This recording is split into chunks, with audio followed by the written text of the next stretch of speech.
Hi guys, welcome back to Habitual Crypto. My name's Dan, and here on the channel we like to make good habits in trading. Today we're going to hopefully watch the press briefing live from the Fed Chairman Jerome Powell and see what kind of reaction Bitcoin has. And while we're doing that, I'll also be charting out any altcoins you guys are looking at. And yeah, we'll be doing that today. Let me know in the chat if there's any coins you want to look at. And this is the Bitcoin hourly chart here. We did have a little dip this morning. It was kind of expected after getting rejected again around 41,000. And we'll see if we get a bounce on this upward trend line or the fib level here at 37.5, 37.6.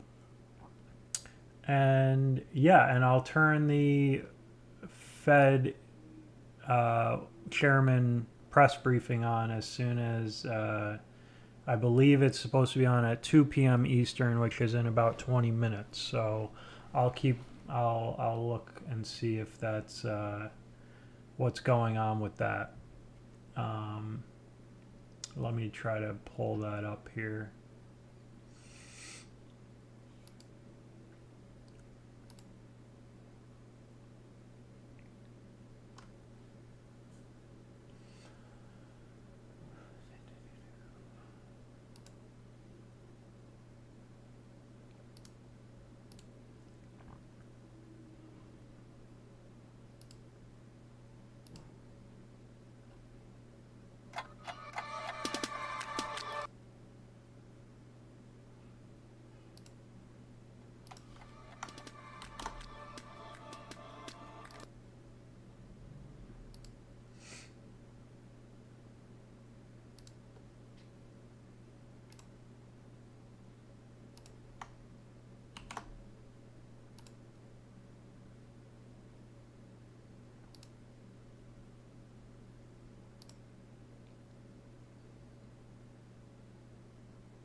Turn the music on for you guys.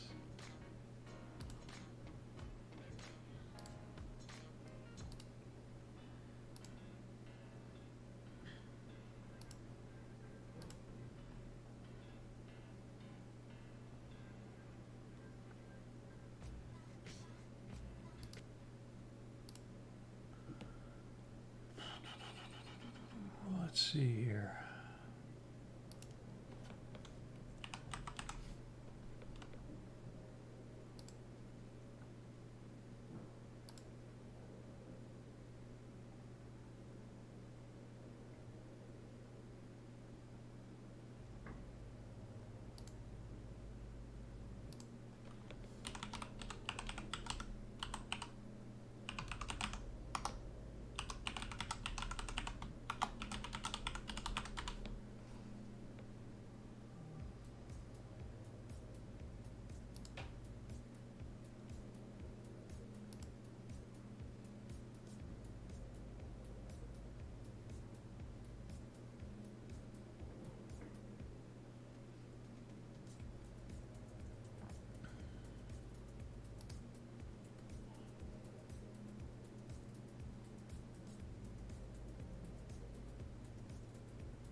Okay, so it's actually looks like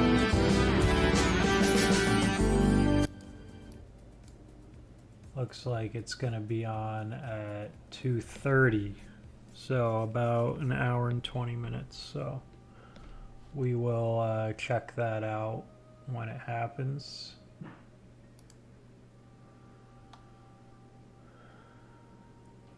But we should be able to watch it live here, so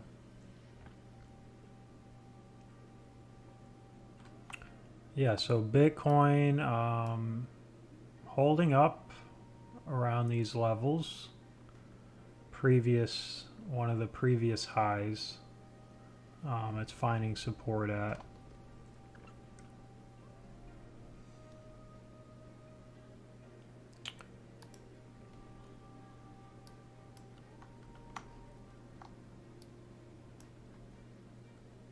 This is Eternity chain.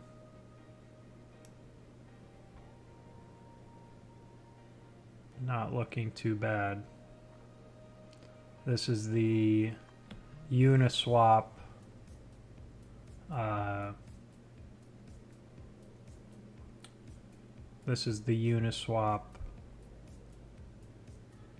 pairing with Ethereum. But definitely looking like it's curving here and finding support again at some previous levels.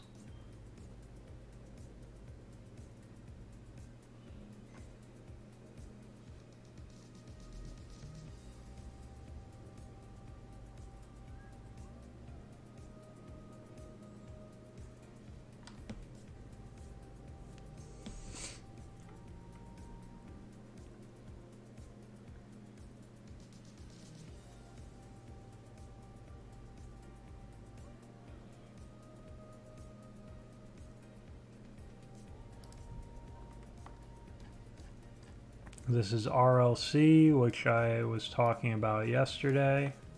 Had a big pump yesterday and now looks to be kind of consolidating here, possibly making a higher low. That's what it looks like. There is a little bearish or bullish divergence on the MACD and a little bit on the RSI as well. So we'll see if it can continue making higher highs and higher lows and basically change the trend that has been in play here. So a big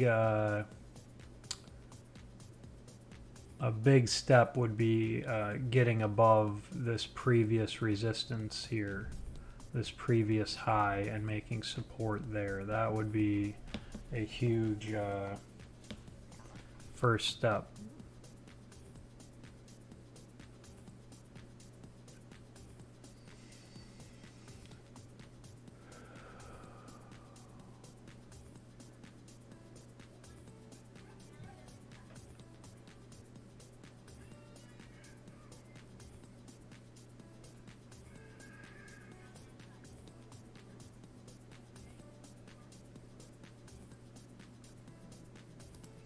And here is the other one, Band USD.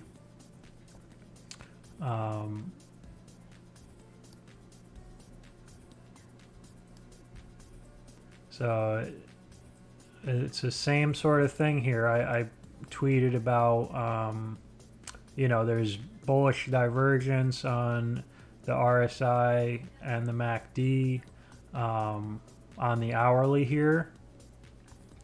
And yeah, if it is able to break this, if it's able to break this trend line, I think we may see a very hefty move.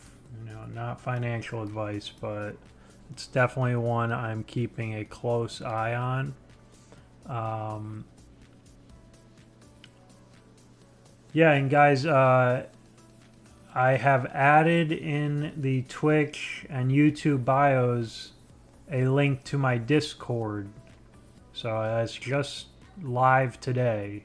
And at my Discord, you'll find a link to my trading view charts. So basically you can click that link and you can view any of, you know, the coins pairings that we've been looking at, and you'll see, you know, updated charts on them.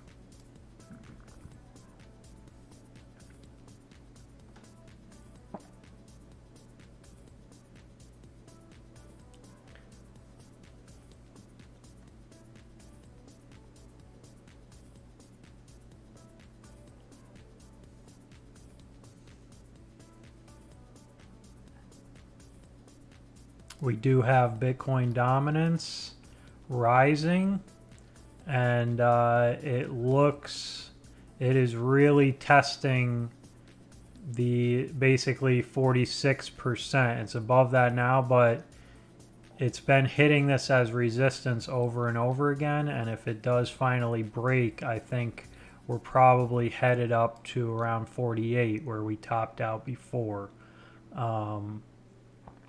So yeah, I mean, it may be, you know, a lot less risky to be allocated mainly to Bitcoin at this time.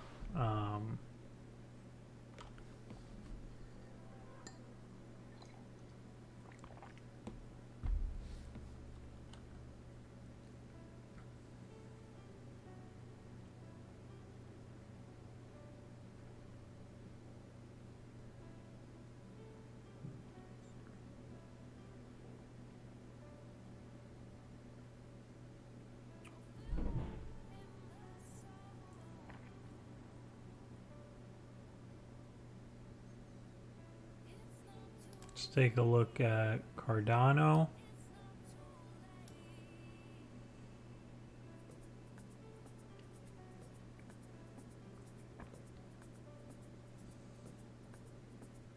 It's holding up on the 0.382 fib level here, but still in a downtrend since June 8th. So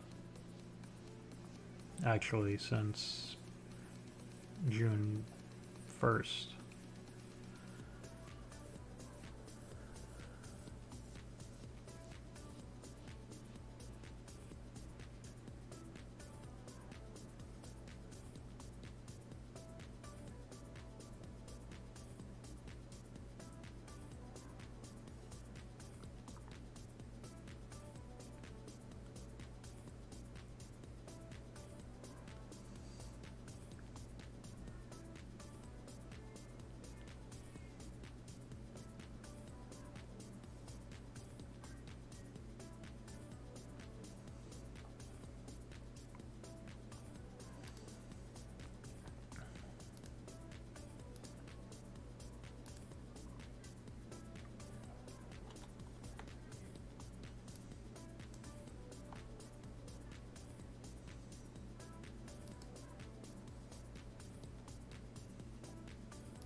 Hey Lee Kaufman,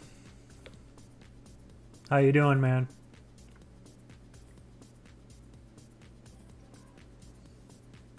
I'm gonna put on the live briefing at 2:30. It's supposed to start with the Fed chairman, and yeah, let me know if there's any crypto you want to take a look at. Any coins you want to chart out. Happy to do that.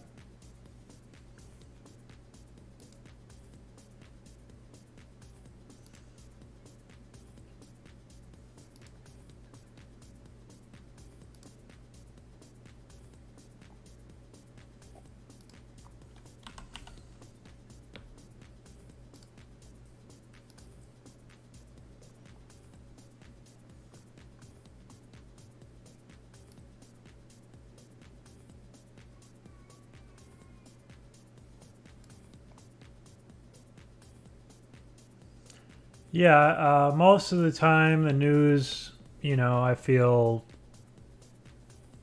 kind of happens after the market moves, you know, it doesn't normally affect it that much, but this is kind of a big deal because you have a lot of big investors, you know, ready to put their money into possibly Bitcoin and gold if they're not going to raise the interest rates and if their inflation estimates are high. So they could, I think we will definitely see some movement.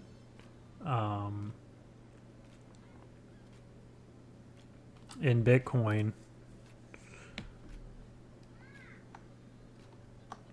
once those statements are made. You hold Cardano. You take a look at Cardano. Work that.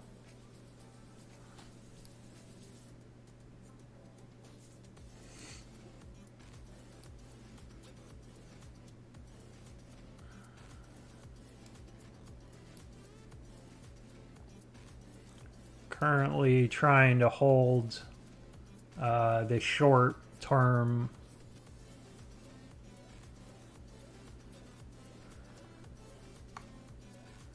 yeah I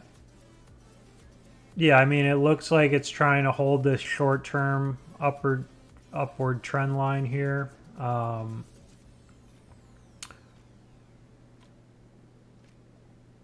But yeah, it seems to be, let's see here. We have this Fibonacci retracement here, and it's kind of just bouncing, trying to hold the one here, but we'll see. But if you are able to kind of turn, if you are able to hold this trend line, you could be forming a small head and shoulders pattern.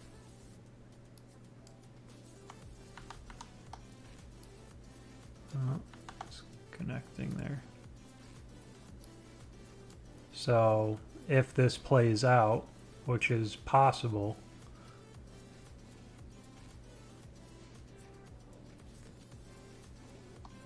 yeah, he's getting on. It's live at 2:30 in about half an hour. Powell will be supposed to be making a briefing on the past 2 days they held a meeting. So I think a lot of investors are waiting to hear what's going to happen.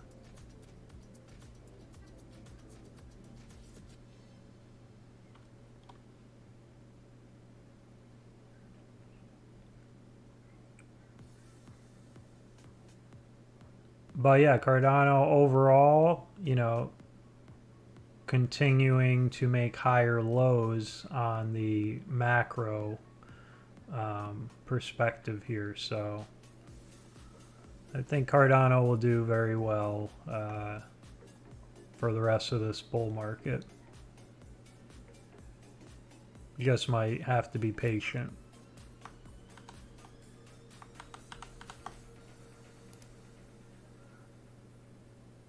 All right, man.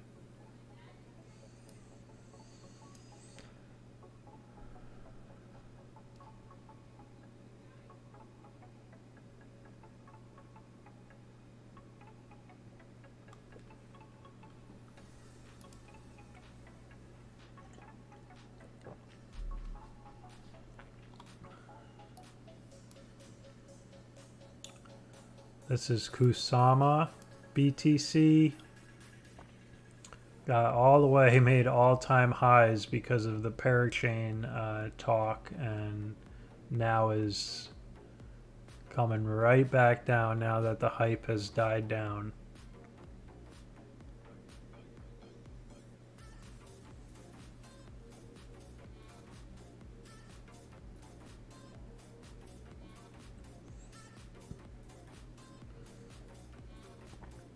Some of the altcoins I think look pretty possibly nice. The graph, you can see making support on this previous consolidation and this previous this first top that it had after it was listed, and so it has retraced all the way back down to these levels. So in my not financial advice, but this would be where most of the smart money I think is probably looking to accumulate some of the graph token, hoping for another pump like this at some point. So I like the graph, kind of waiting for this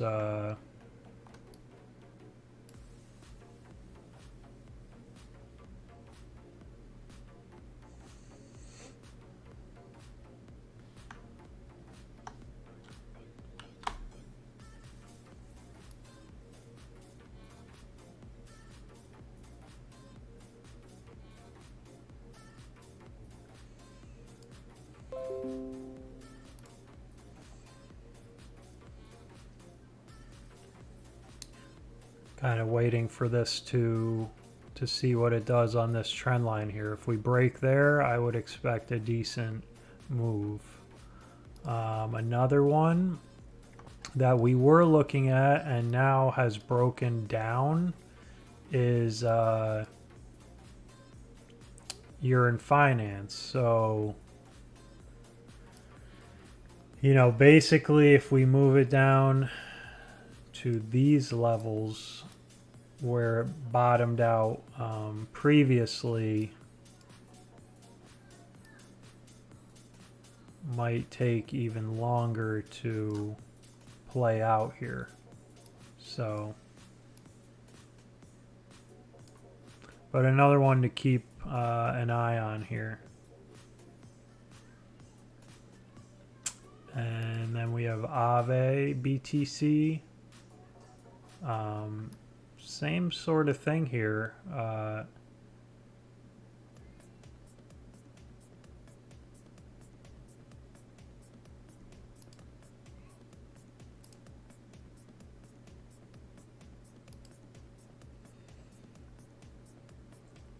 Looks like it could, come down to this trend line, or there has been historical support at this other blue line here.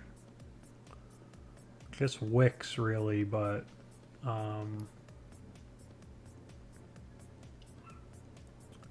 it is possible comes back down that way. So another one I'm keeping my eye on.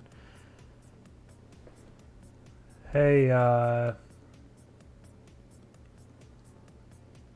Phil W. Let's see. Coin. No, but could check it out. Is it listed yet?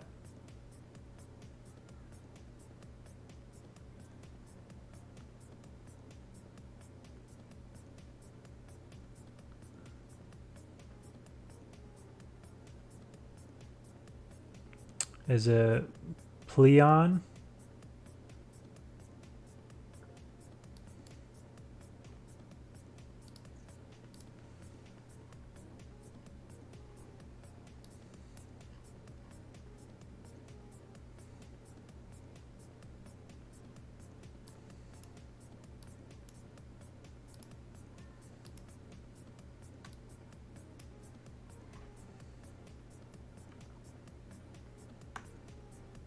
Well, there is a token PI. Pleon on Bittrex.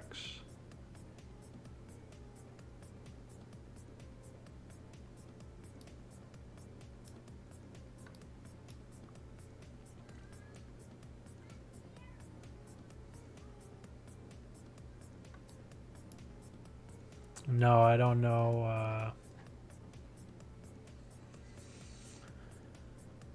I don't know about it.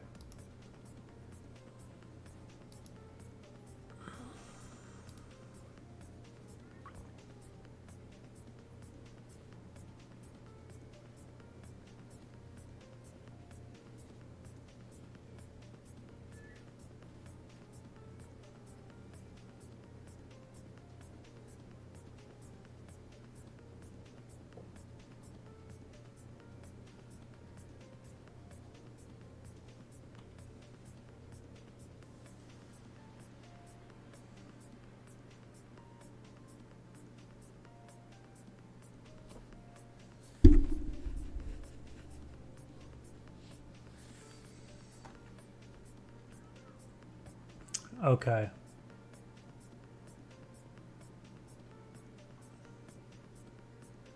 No, not I haven't heard about it. But yeah, there's a lot of new stuff. Crypto is going mainstream pretty fast, it seems.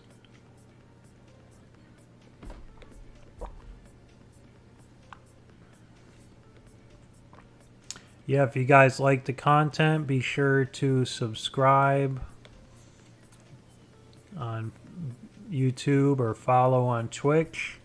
I've been putting out daily YouTube videos around noon every day, Eastern Standard Time.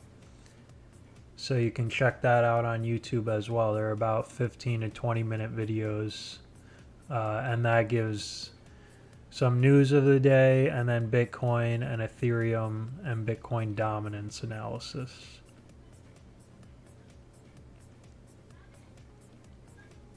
And let's look at Bitcoin, because it looks like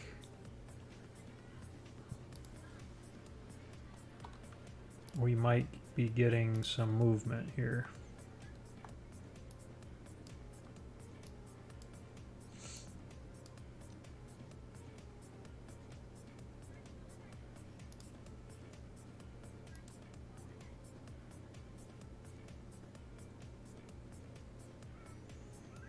So I'm going to put on the Federal Reserve stuff, because it looks like they're starting something.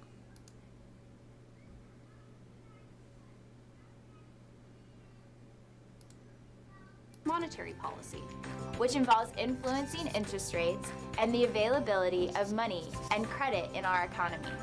Congress has tasked the Fed with implementing monetary policies that promote maximum employment and stable prices.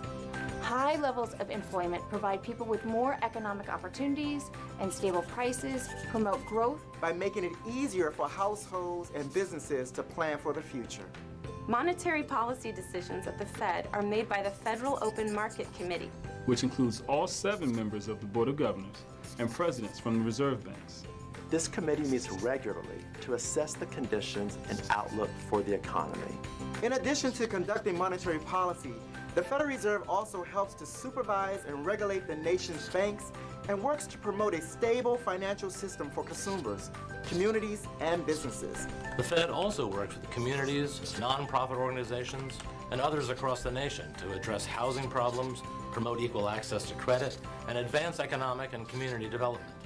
The Fed also promotes stability in the financial system, because instability in the financial system can pose a severe threat to the broader economy and to communities across the nation. The Fed also acts as a bank to other banks by clearing checks, making electronic payments, and providing the currency that Americans need and use every day. Our nation's economy and financial system face constant challenges. The Fed is working every day to address those challenges and is committed to helping foster good economic conditions and outcomes. Employment opportunities, stable prices, and financial stability that benefit all Americans. And we are also the Fed. To learn more about the Federal Reserve, you'll find a wide range of resources on the Board of Governors website at federalreserve.gov.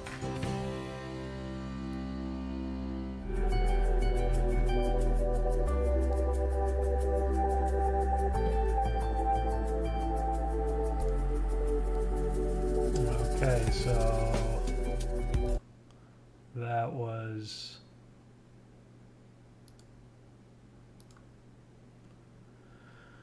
That wasn't anything quite yet.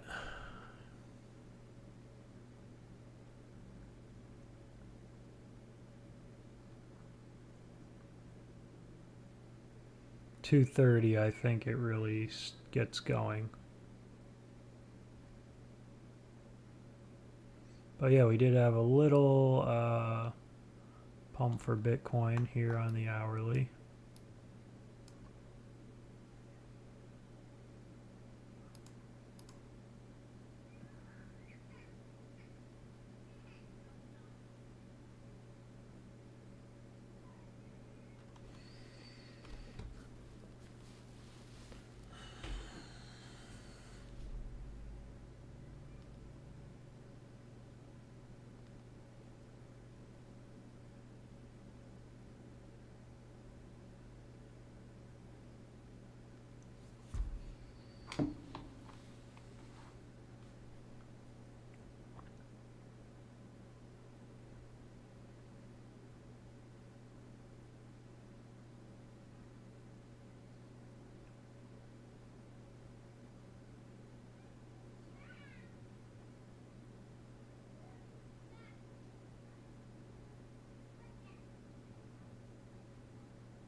Just from that little pump we had, you know, the past couple hours, it seems like altcoins did get a little bigger bump too. So my guess is that if Bitcoin does see a significant pump from any news that comes from the briefing, that the altcoins will also get a decent pump as well.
well, quant seeing all-time highs today.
Bitcoin dropping down.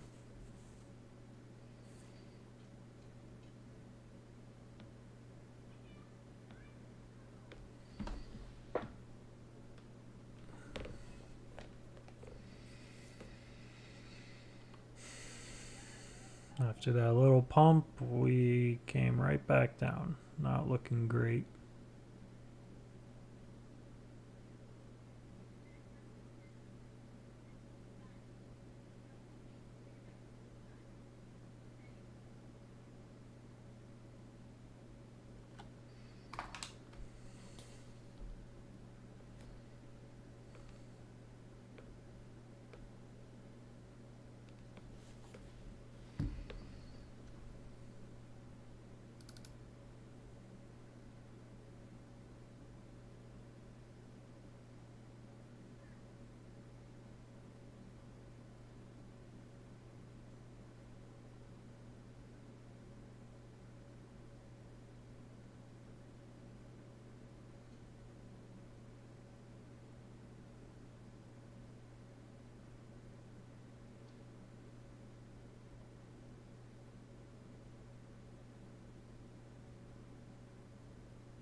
Hey guys, we'll be watching the briefing live in about 5 minutes and seeing what Bitcoin does here.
There we go. Let's turn the music off.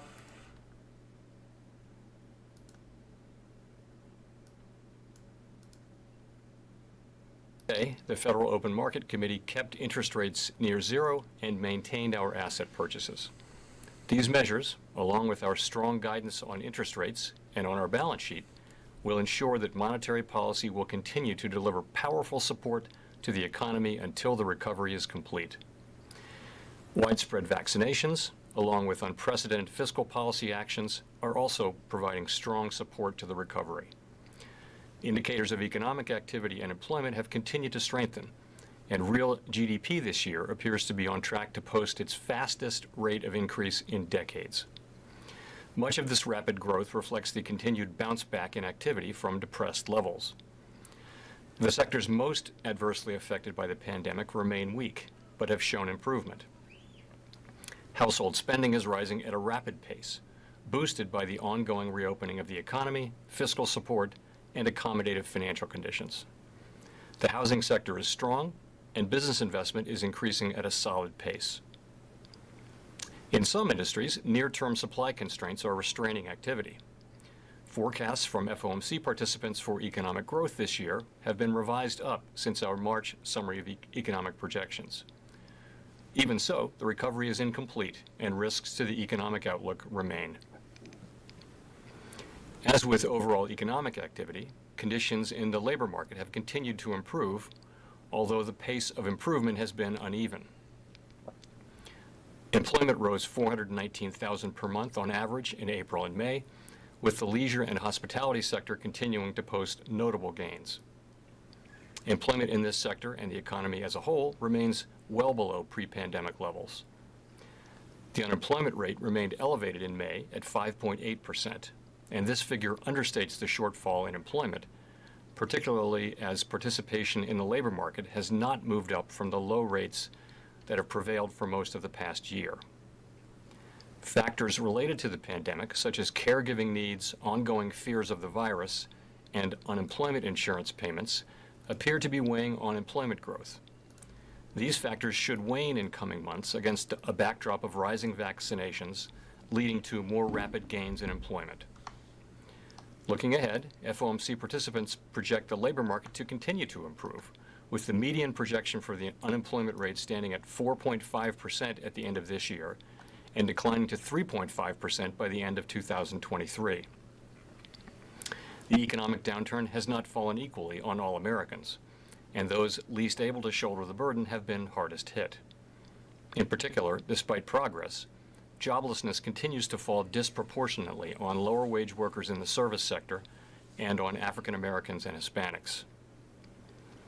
Inflation has increased notably in recent months.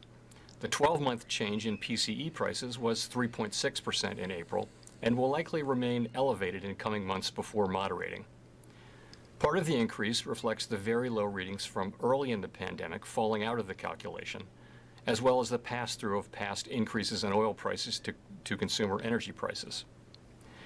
Beyond these effects, we are also seeing upward pressure on prices from the rebound in spending as the economy continues to reopen, particularly as supply bottlenecks have limited how quickly production in some sectors can respond in the near term.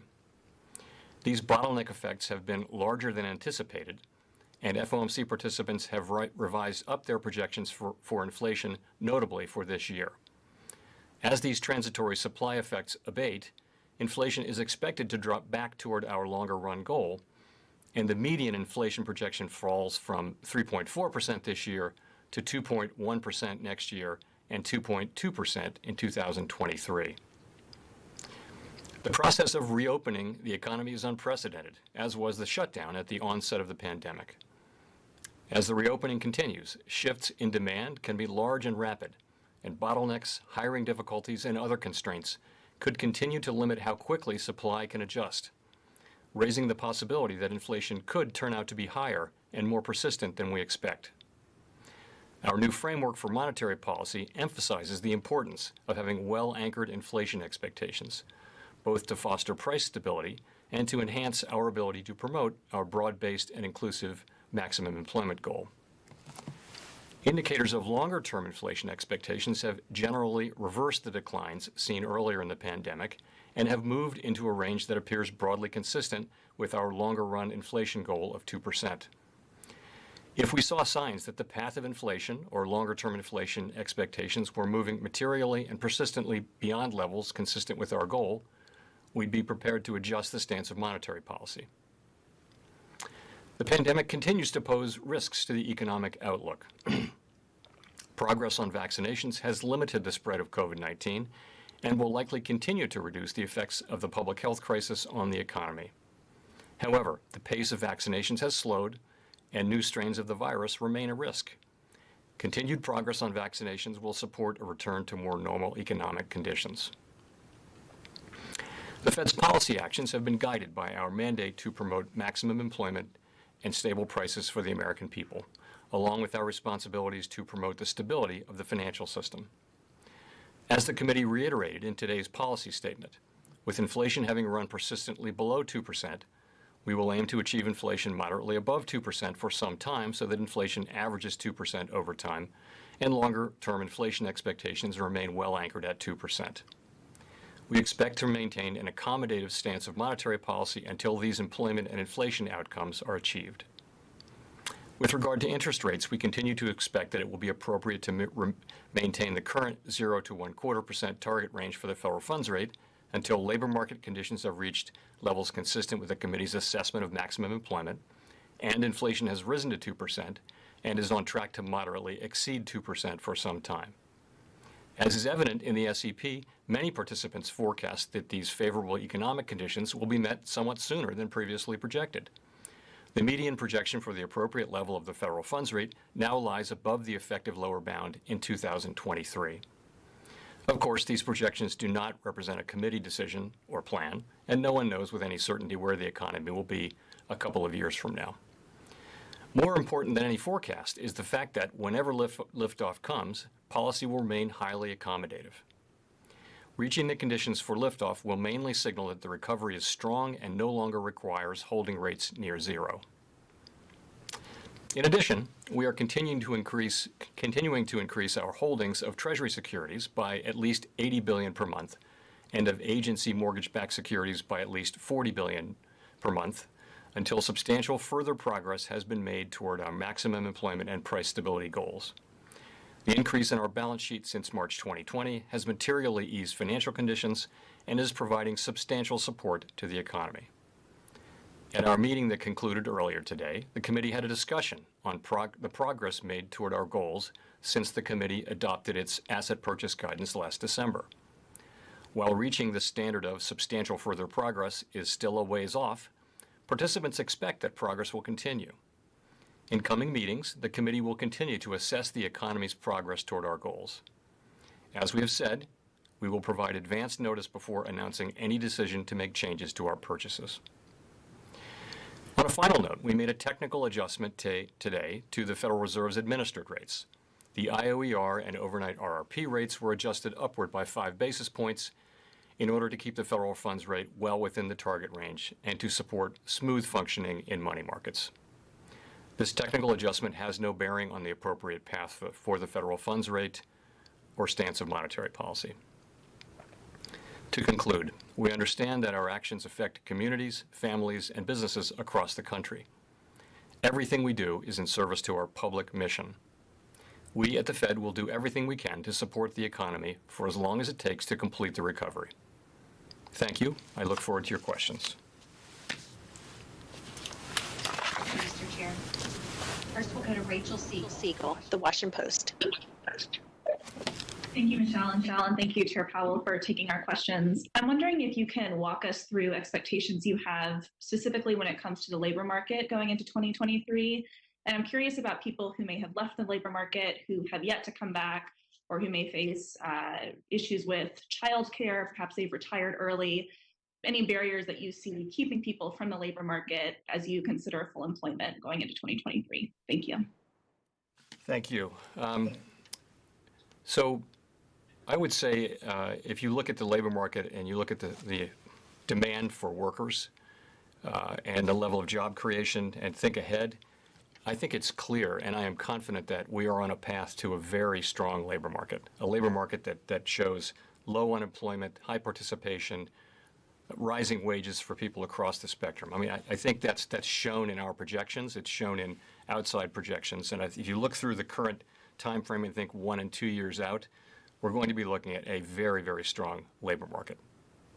In terms of exactly what that means, we'll have to see how things evolve. I think we learned during the course of the last very long expansion, the longest in our history, that labor supply during a long expansion can exceed expectations, can move above its estimated trend. And I have no reason to think that that won't happen again.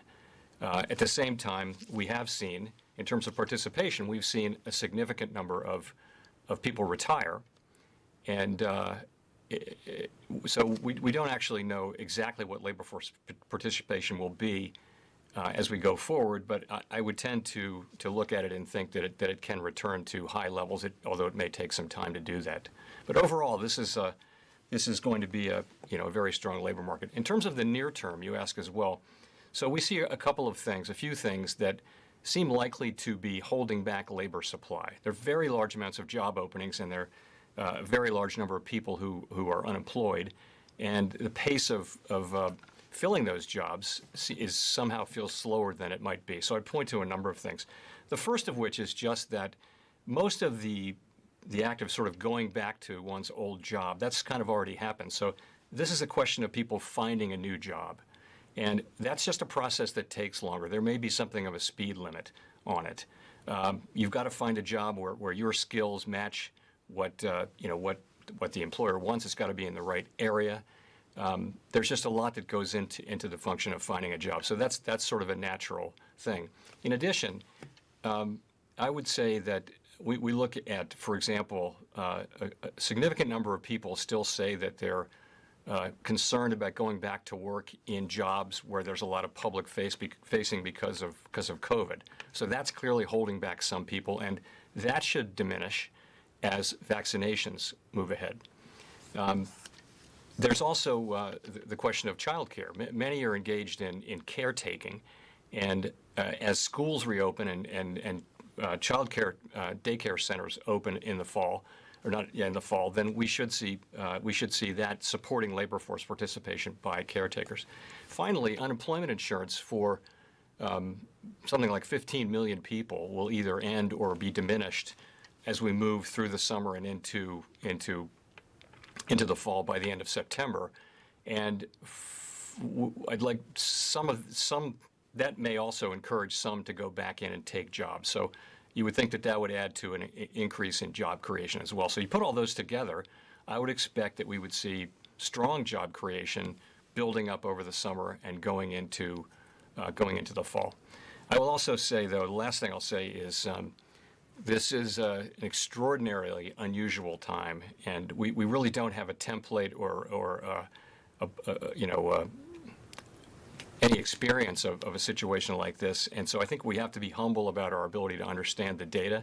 It's not a time to try to reach hard conclusions about the labor market, about inflation, about the path of policy. We need to see more data. We need to be a little bit patient. And I do think, though, that we'll be seeing some things coming up in coming months that will inform our thinking. Thank you. Paul Kiernan. Hi, Chairman Powell. Thanks for the question. The committee's medium forecast on inflation seems to assume a pretty tame outlook for the rest of the year. As you know, the 3-month annualized rate for the past 3 months was, I think, 8.4% in the CPI. And I'm just wondering sort of how much longer we can sustain those kinds of rates before you get nervous. Thanks. So inflation has come in above expectations over the last few months. But if you look behind the headline numbers, you'll see that the incoming data are consistent with the view that the prices that are driving that higher inflation are from categories that are being directly affected by the recovery from the pandemic and the reopening of the economy. So, for example, the experience with lumber prices is illustrative of this. The thought is that prices like that have moved up really quickly because of the shortages and bottlenecks and the like, they should stop going up, and at some point they in some cases should actually go down. And we did see that in the case of lumber. Another example where we haven't seen that yet is prices for used cars, which accounted for more than a third of the total increase in core inflation. Used car prices are going up because of sort of a perfect storm of very strong demand and limited supply. It's going up at just an amazing annual rate.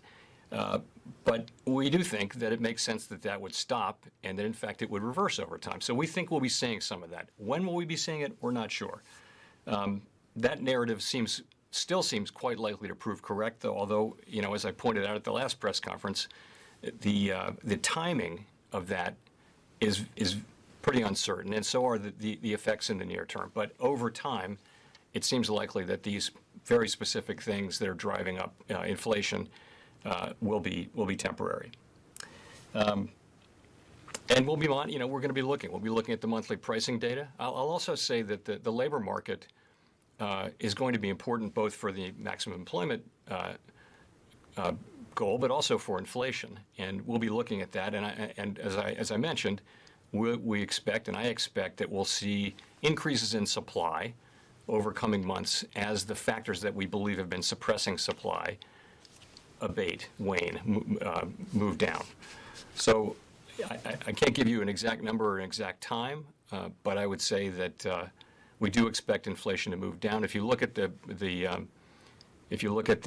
forecasts for 2021 and 2022 and 2023 among my colleagues on the Federal Open Market Committee, you'll see that people do expect inflation to move down meaningfully toward our goal. And I think the full range of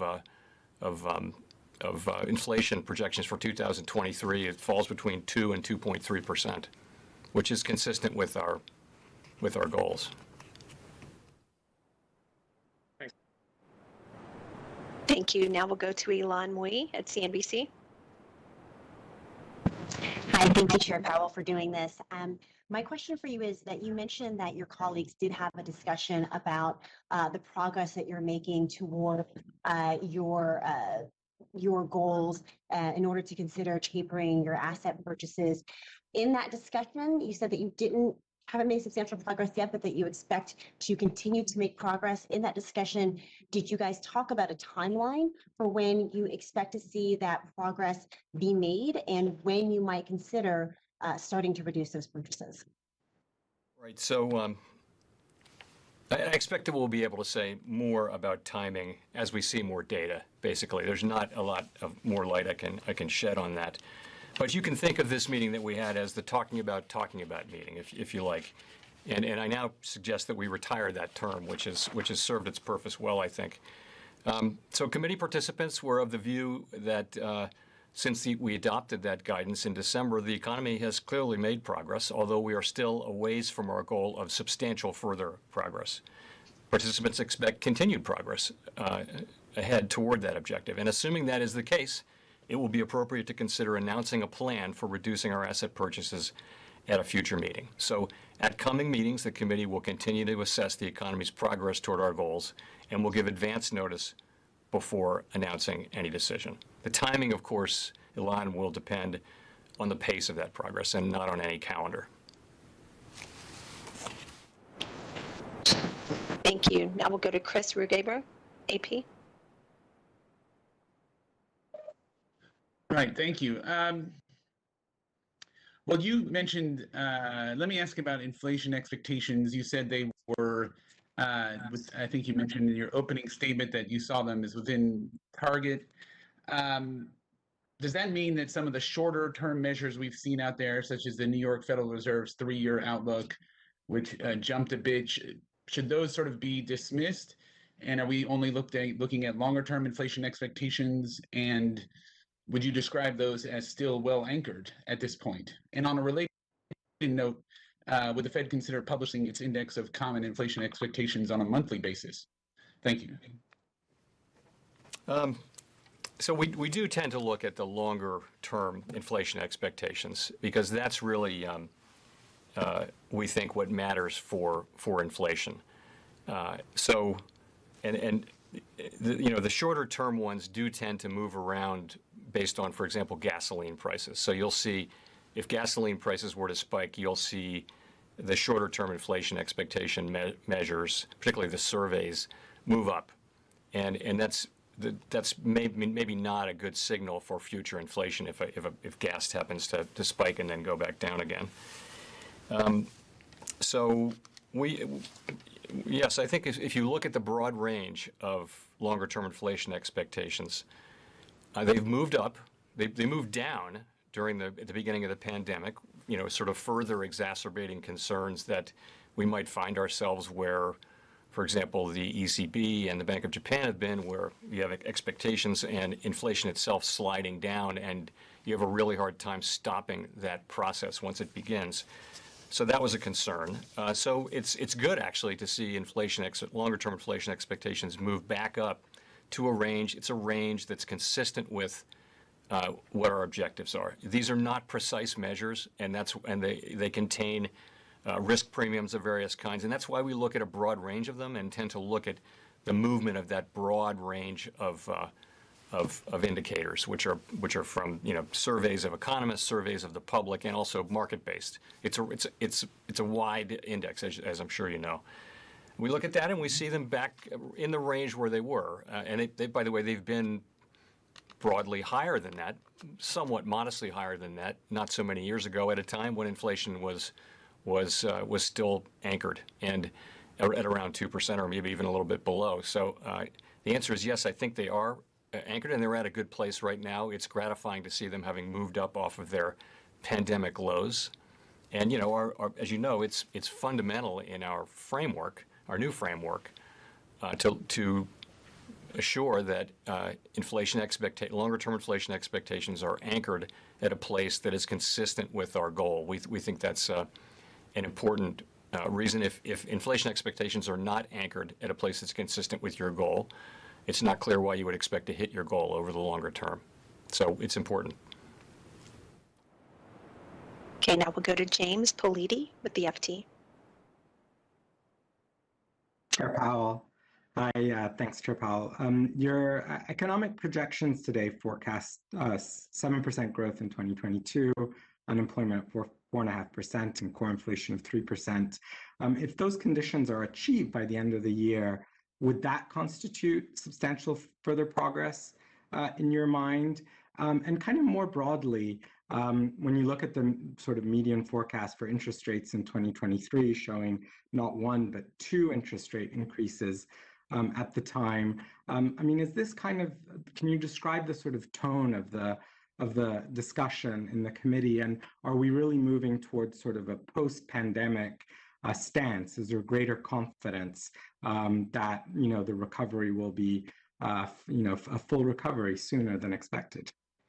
On your first question, the judgment of when we have arrived at substantial further progress is one that the committee will make, and it would not be appropriate for me to lay out particular numbers that do or do not qualify. That is the process that we're beginning now. At the next meeting, we will begin meeting by meeting to deciding whether and how to adjust the pace and composition of asset purchases.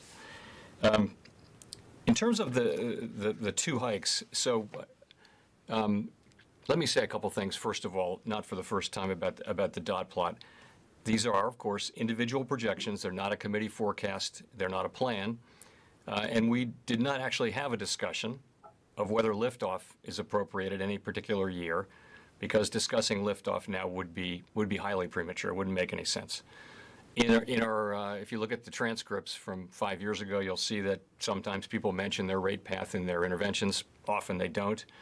And the last thing to say is the dots are not a great forecaster of future rate moves, and that's not because it's just because it's so highly uncertain. There is no great forecaster of future dots. So dots to be taken with a big grain of salt. However, so let me talk about this meeting. The committee spelled out, as you know, in our FOMC statements, the conditions that it expects to see before an adjustment in the target range is made. And it's outcome-based, it's not time-based, and as I mentioned, it's labor market conditions consistent with maximum employment, inflation at 2%, and on track to exceed 2%. And the projections, they give some sense of how participants see the economy evolving in their most likely case. And honestly, the main message I would take away from the SEP is that participants, many participants, are more comfortable that the economic conditions in the committee's forward guidance will be met somewhat sooner than previously anticipated. And that would be a welcome development. If such outcomes materialize, it means the economy will have made faster progress toward our goals. So the other thing I'll say is rate increases are really not at all the focus of the committee. The focus of the committee is the current state of the economy, but in terms of our tools, it's about asset purchases. That's what we're thinking about. Liftoff is well into the future. The conditions for liftoff were very far from maximum employment, for example. It's a consideration for the future. So the near-term thing is really, the real near-term discussion that will begin is really about the path of asset purchases. And as I mentioned, we had a discussion about that today and expect to, at future meetings, continue to think about our progress. Thank you. We'll go to Nancy Marshall-Genzer from Marketplace. Chair Powell, continuing in that vein, when you're ready, how will you go about signaling the start of tapering when you do decide to do that? So our intention for this process is that it will be orderly, methodical, and transparent.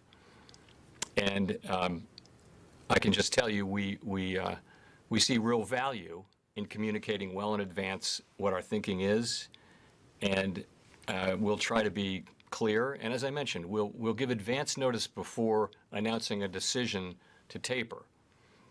And so all I can say is that we think it's important. We think where the balance sheet's concerned, a lot of notice, as much transparency as we can give, and as far in advance as we can, to give people a chance to adjust their expectations. And we expect to be in that business until we reach substantial further progress and then have a decision. Again, I have nothing further on time. It wouldn't be appropriate to say we're going to have to see more data. We're a ways away from substantial further progress, we think, but we're making progress. So you can't say generally how far in advance you would signal. Again, as we approach that goal, we'll provide as much clarity as we can. Great, thank you. Going to Craig Torres at Bloomberg. Craig Torres at Bloomberg. If I were a businessman looking at the forecast today, I would ask how and when the Fed seeks to achieve an average of 2% inflation. In other words, does the FOMC have a look-back period, or does it plan to suppress inflation in outer years? Because over the next 3 years, you're going to be above inflation. So what is your look-back period? Does the committee have one? And if not, why not? And if they don't, why isn't this just flexible inflation targeting without an average in a range of 2 to 2.25%? Thanks. So as part of our year-and-a-half long process, the review that we did and came out with at the end of that with the new statement on longer-run goals and monetary policy strategy, we looked carefully at the idea.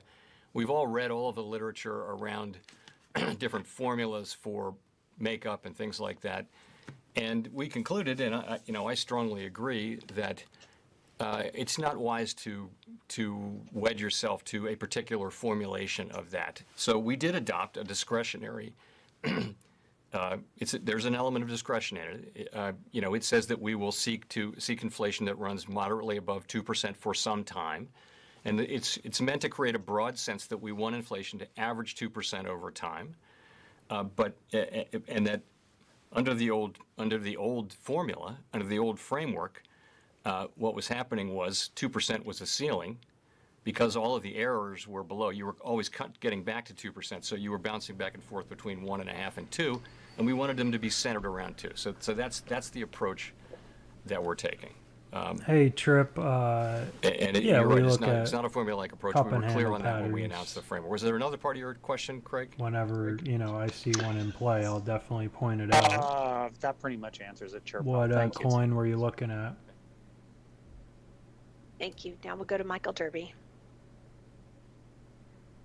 Thanks for taking my question. So I wanted to ask you about the reverse repo usage that we've seen lately. I was curious if you are at all concerned about the level of money flowing into the reverse repo facility, and do you believe that the changes in the Fed's rate control toolkit today will have any impact on that? And then in a related question, do you think that Fed asset purchases are taking too many safe assets out of the market right now and creating maybe some dislocations in the money markets? So on the facility, we think it's doing its job. We think it's doing the reverse repo facility is doing what it's supposed to do, which is to provide a floor under money market rates and keep the federal funds rate well within its range. So we're not concerned with it. It's doing. You have an unusual situation where the Treasury General account is shrinking and bill supply is shrinking, and so there's downward pressure. We're buying assets. There's downward pressure on short-term rates, and that facility is doing what we think it's supposed to do. Sorry, your second question was again. Yeah, I mean, the change in the rate control toolkit, will that have any impact on, do you think that will reduce the amount of money coming into reverse repos? Will that have any impact on money market conditions that, beyond the Fed funds rate setting? It could have some impact. I think we'll have to see empirically, but it's designed to keep the federal funds rate within the range, and I do think it could have some effect on broader money market conditions below, as it relates to the very low rates and the downward pressures. So let's see. I see what you're saying. Do you think it will lower uptake on the reverse repo facility, or that's just not even really a focus of what the change was? It's not. It's honestly, and the funny thing, you would think that it would, but we'll have to see. It's possible that would not be the case. That's going to be an empirical question. Okay, cool. Thank you. I will go to Gina Smialik at the New York Times. Yeah, Trip, Hey, I mean, thank you for taking our questions. I was wondering if you could follow up a little bit on your response to Rachel at the very beginning and talk a little are bit you about looking at how this, we should understand big what pattern full here, employment means in a or world that, as you mentioned, is pretty roiled. All the data has been pretty roiled by the pandemic, and we're not really sure where 1200 days? EPOP is Yeah, going to so settle the big in. We're pattern not sure here. where So- participation is going to settle in, and wages are already looking, decent. So I guess I wonder what full employment means in this context, and sort of how you're thinking about those wage data. I mean, I kind of see what you're as saying, you well know, but there isn't one indicator we can look to, and there's no one number that we can therefore so this point would to. be, we look at a range of indicators, and the it's a very cup broad range. You can count to a high number just up quickly, to but here. Certainly it If will you're include looking like things that, like unemployment and then this would be participation the and start, wages and many hopefully, different of flavors the of that. handle, if you were to so go like that. how do we think So about if you're it? not looking at this, A couple things. We're Yeah, all now going the to be handle informed is by what we forming. saw in the last cycle, which was labor I supply mean, outperforming expectations over a long I period of see time. what you're saying. Now, It's kind of that a hadn't happened in many other cycles, but this was a it's very somewhat long of a cycle, so deep we're going to have to be handle, alert to and see whether that can normally happen it again. doesn't drop. It is a different. It's a different economy. straight we like have that. had, This was the Bitcoin a slew dip, of retirements, and that may weigh on normally participation. it's more of a that effect though should wear off in a few years, curve. and as I mean, you you're move gonna have through to that wait window, and see how it plays because out. people would have retired anyway, and you'll be back where you would have been. So I think Whether it's a I cup think and handle. The lesson number one is just to.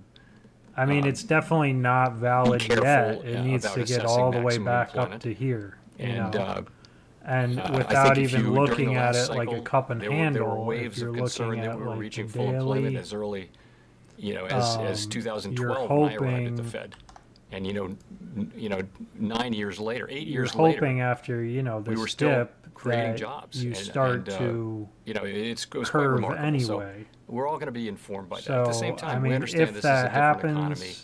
You're hoping people for are getting flattening older, out, and and that then should have a you start secular making higher highs, higher lows effect again. of reducing participation and then, yeah, over it gets time. up there, So we have to and be then sensible at that about point, what can be done. But I think we're going to lean you into could be argue if optimistic. the big You cup asked and about handle, wages. a very big one. We're seeing wage increases. That's sort of a either natural way, you get back up thing here. to be seeing in a strong That's economy. pretty bullish. And what we're seeing is that we don't see anything that's troubling in the sense of what would be troubling would be, very it would be wide valid. across the I don't economy, think wages this at unsustainable cancels it out, levels this big candle. without high inflation. In I other words, just- wages in excess of productivity and inflation by a meaningful I amount don't- broadly across the economy, sort of forcing companies to keep raising prices and getting into a wage price cycle. That's the old formula one of the old formulas for having high inflation. We don't see anything like that now. We do see high wages. We see them for people who are mostly new,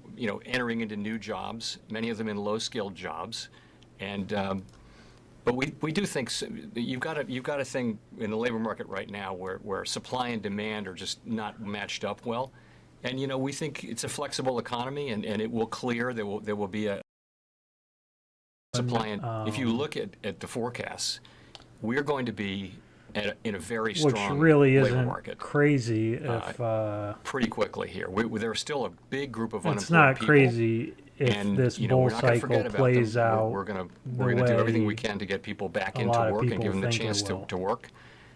Getting up, but Bitcoin there's every getting reason up to think that we'll to be in a labor market with 100 very to attractive numbers, 200K. with low unemployment, high XLM participation, could easily and get rising up to wages across the 150. spectrum. So that's a little bit how we're looking at the labor market.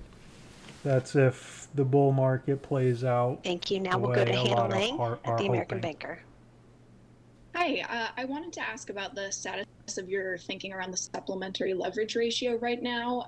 Is the Fed still thinking about ways to permanently adjust this to account for the high growth in deposits? And do you ultimately believe a permanent fix this is needed? isn't And a bad any accumulation information on the level timing where around it that is would be, now. would be You helpful.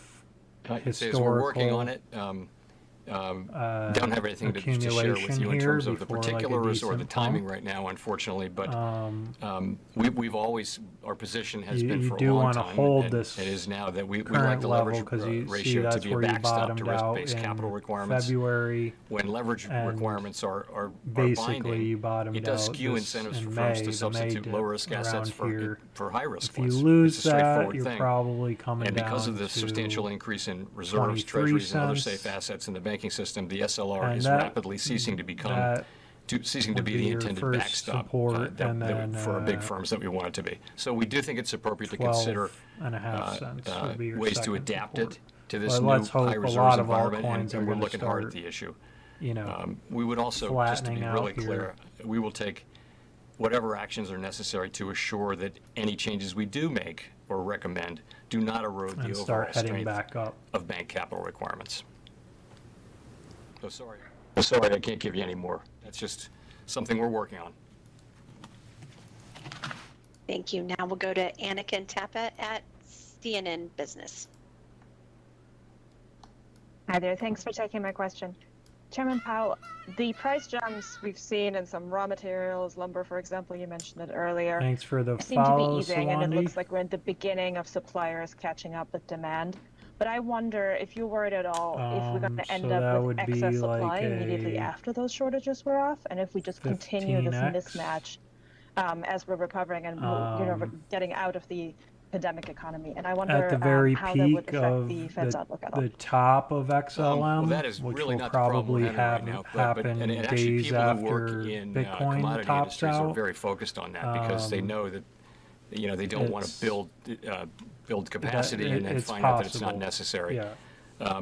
So really the problem now 1500% is not that crazy for some altcoins. demand is very, very strong. Incomes are high. at People their have money on their peaks- in at their the bank peaks accounts. of the cycle.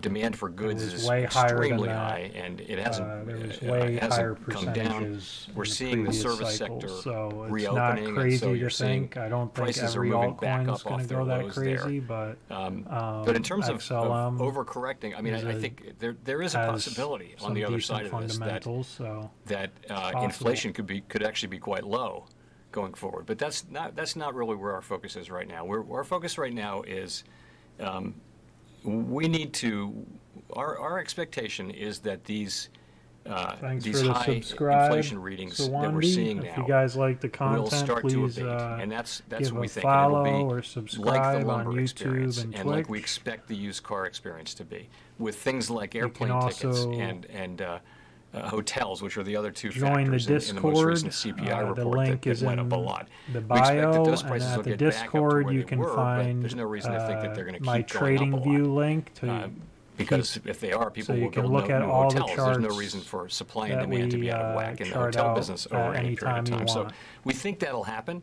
I think in terms of the timing and the effects on inflation in the near term, there's a lot of uncertainty. The overall story is one that we think is right, and we think the incoming data support it. And so do many forecasters. And if you look at the forecasts on the FOMC, you will see that as well. But we don't in any way dismiss the chance that it can work out that this goes on longer than expected, and the risk would be that over time it does begin to affect inflation expectations. And if we see inflation expectations and inflation or inflation moving up in a way that is really materially above what we would see as consistent with our goals, and persistently so, we wouldn't hesitate to use our tools to address that. That's it. Price stability is half of our mandate, and we would certainly do that. We do not expect that, though. That is not our base case, and in that we're joined by many other forecasters. But there's a lot to be humble about among forecasters. Forecasters have a lot to be humble about. It's a highly uncertain business, and we're very much attuned to the risks and watching the data carefully. In the meantime, I would say, we should, as I mentioned earlier, there's so much uncertainty around this. It's just a unique situation that we need to see how things evolve in coming months and see how that story holds up and act accordingly. Thank you. We'll go to Howard Schneider at Reuters. Howard Schneider, Reuters. Thanks, Chair Pell, for taking this. I don't want to miss the moment here, and I noticed that in the statement you dropped the language saying that the pandemic is weighing on the economy. So is this the effective end, in your view, of the pandemic as a constraint on economic activity, even though it's still cited as a risk? It's a continuum, right? What you've seen with the pandemic is sharply declining cases, hospitalizations, and deaths, and that's great. And that should continue. But you also saw in the United Kingdom, which has, I think, at least as high, if not higher, vaccination rates. They've had an outbreak of the Delta variety, and it's causing them to have to react to that. So you're not out of the woods at this point, and it would be premature in my thinking, it would be premature to declare victory. Vaccination has a ways to go to get to levels. It would be good to see it get to a substantially higher level, and that can only help. But you're right. The statement language is a little bit on that because yet I would say it is so great to see that, and it appears to be safe. And I just would encourage people to continue to get vaccinated. If I could follow up on that, if you view the statement in toto and clearly, since March, what's happened is people have grown more confident in more grounds for confidence. We've seen growth 22 into people's thinking about appropriate monetary policy. I can't stand here and say yes as well. Thank you. Thank you. We'll go to Victoria Guida with Politico. Hi, Chair Powell. I wanted to ask a little bit more about inflation to make sure I understand how you're thinking about this. So in the projections, inflation is expected to be high this year and then come back down next year, and then maybe start to rise a little bit again, enough for a liftoff in 2023. I know that's obviously, take that with a grain of salt, but that would suggest that you all could theoretically see inflation sustainably staying above 2%. And so I guess my question is, what would be causing that inflation? What would be Because it seems like you all now see a situation in which inflation would be rising in a way that isn't caused by transitory factors in the next couple of years. So would that be the result of a tight labor market? Would that be because this whole situation has raised people's inflation expectations? How are you thinking about that? So what we're seeing in the near term, again, our base case is that what we're seeing in the near term is principally associated with the reopening of the economy, and not with a tight labor market or tight resource constraints, really. But you're right. When you get to in the forecast, all of that, the supply and demand sides of the economy adapt. We have a very highly adaptive, flexible economy, more so than most.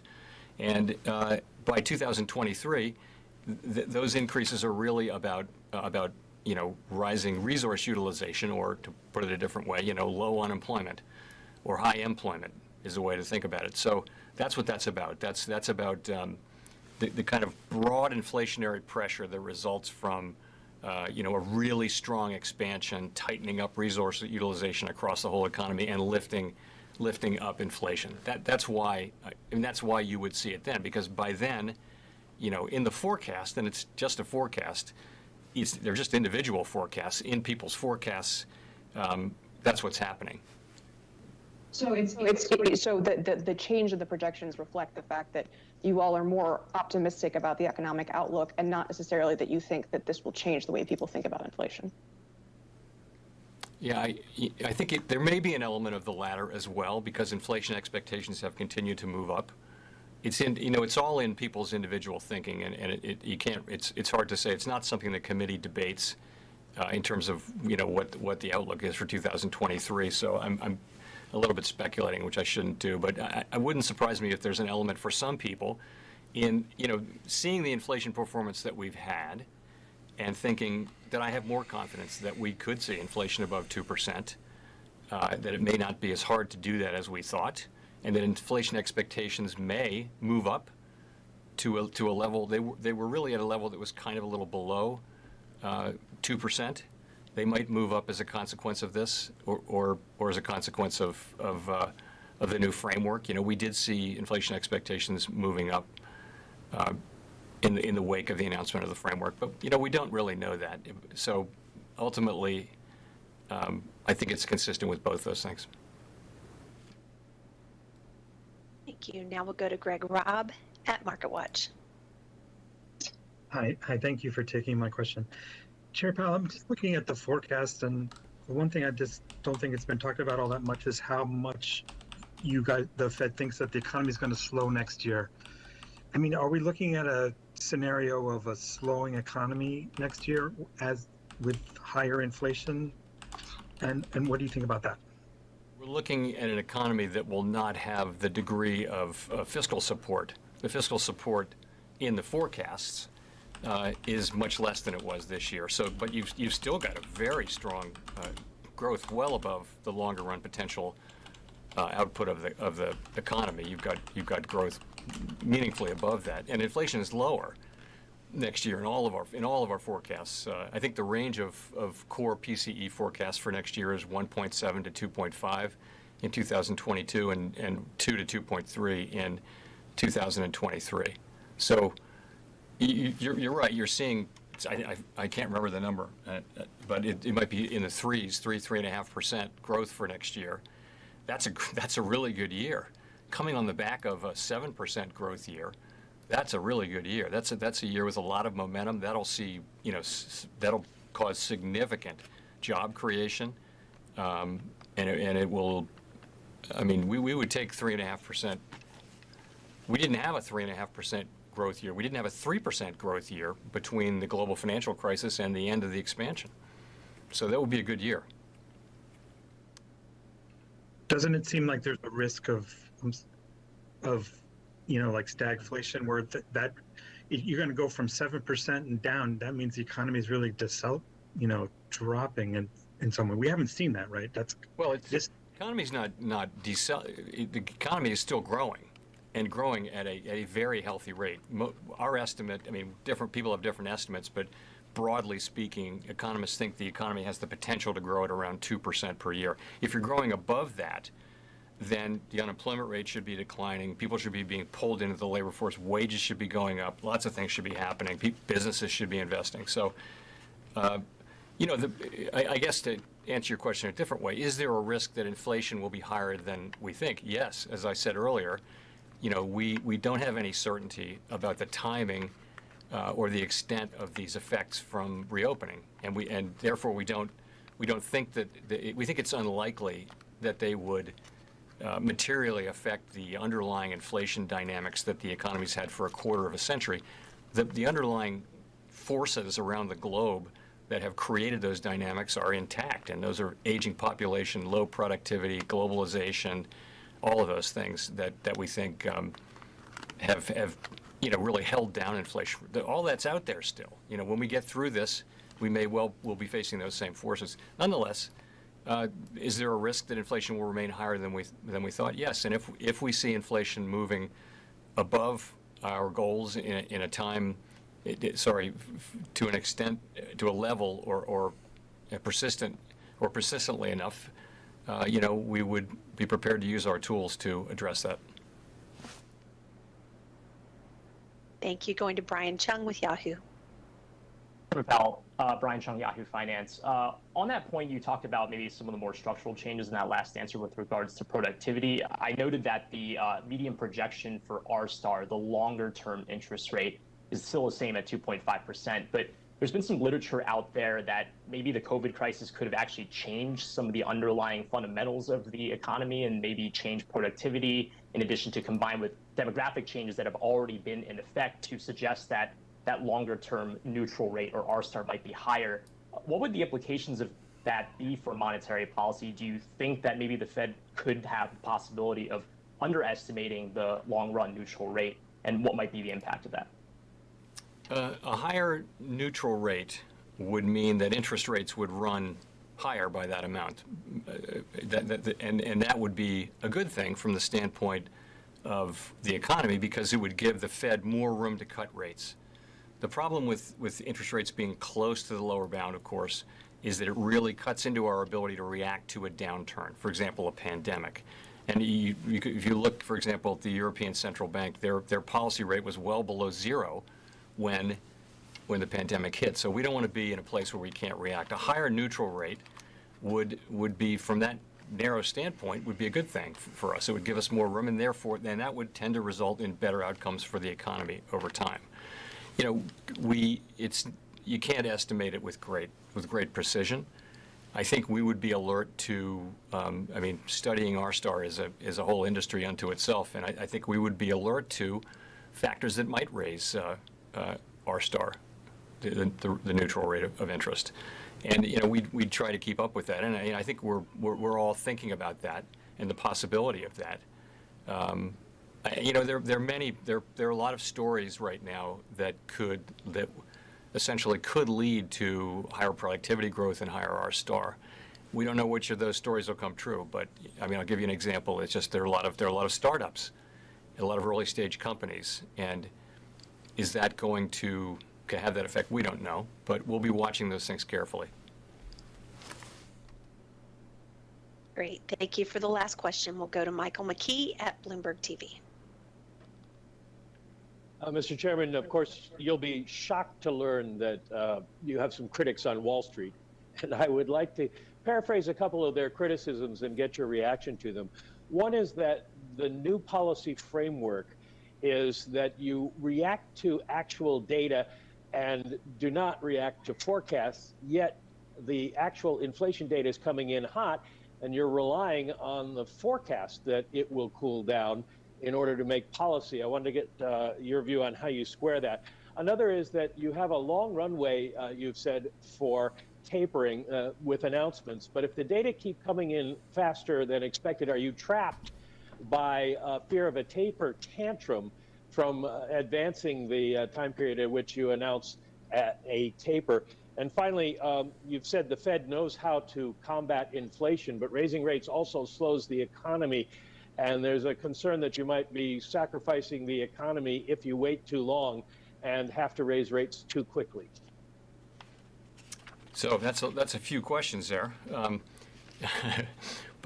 So let me say first, I think people misinterpret the framework. I think there's nothing wrong with the framework, and there's nothing in the framework that would in any way interfere with our ability to pursue our goals. That's for starters. All of our discussions and all of our thinking and planning are taking place in the context of our new framework. We're strongly committed to it. We think it's well suited to our goals, including in this unique time. And I think if you look at the forecasts that we've written down, our committee is solidly behind them. The forecasts are all consistent with that. Your specific question, I guess, was, will we be behind the curve? And that's not the situation we're facing at all. The situation that we addressed in our statement on longer run goals and monetary policy strategy was a situation in which employment was at very high levels, but inflation was low. And what we said was we wouldn't raise interest rates just because unemployment was low, employment was high, if there was no evidence of inflation or other troubling imbalances. So that's what we said. That is not at all the current situation. The current situation, we have many millions of people who are unemployed, and we have inflation running well above our target. The question we face with this inflation is nothing to do with our framework. It's a very difficult version of a standard a central banking question, and that is, how do you separate in inflation? How do you separate things that follow from broad upward price pressures from things that really are a function of sort of idiosyncratic factors due to particular things? I mean, a classic example was, to pick a narrow example, was the cell phone price war back in 2017, if you remember. There was prices were incredibly low, and it held down core PCE by 0.3 or something for a year, and then it fell out. So this is much bigger than that. And of course, it's not easy to tell in real time which is which, but that's the question you would face under really any framework. And we're trying to sort that out. I've tried to explain that today about how we think about that. And we do think that these are temporary factors and that they'll wane. We can't be absolutely certain about the timing of that, and we're prepared to use our tools as appropriate. Your second one was, we will taper when we feel that the economy has achieved substantial further progress, and we will communicate very carefully in advance on that, and that's what we're doing. That's what we're going to do, and we will follow through on that. There's no, we will do what we can to avoid a market reaction, but ultimately, when we achieve our macroeconomic goal, we will taper as appropriate. The third thing was, what was the third thing? If you raise rates to control inflation, you also slow the economy. And the history of the Fed is that sometimes you go too far. Right. And we have to balance the two goals, maximum employment and price stability. Often they do pull in the same direction, of course.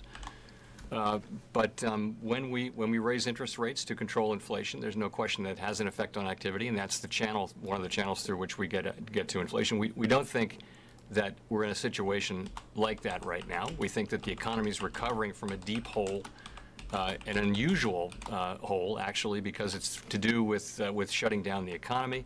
It turns out it's a heck of a lot easier to create demand than it is to bring supply back up to snuff.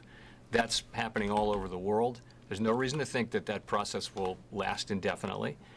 But we're gonna watch carefully to make sure that evolving inflation and our understanding of what's happening is right. And in the meantime, we'll conduct policy appropriately. Thank you, Mr. Chair. Thank you very much.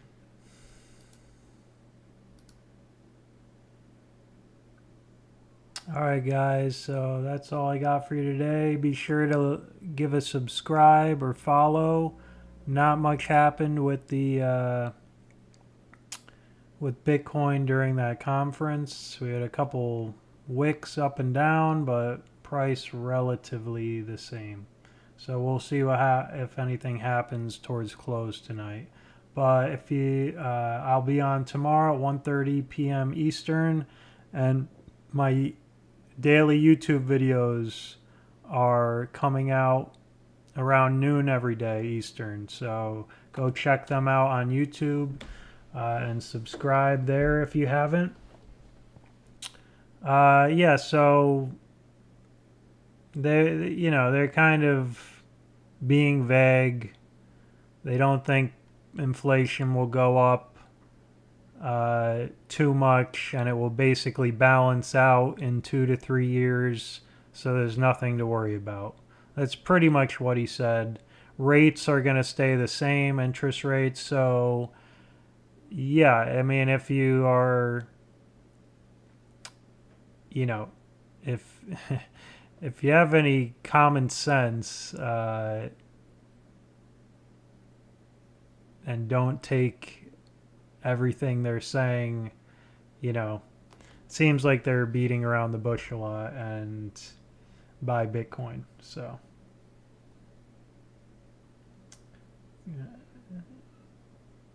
and if you haven't subscribed yet, Sion, give me a subscribe. Thanks, man. I'll see you guys tomorrow, 1:30 p.m. And check out my YouTube video and follow me on Twitter for a lot of charts. You can join the Discord.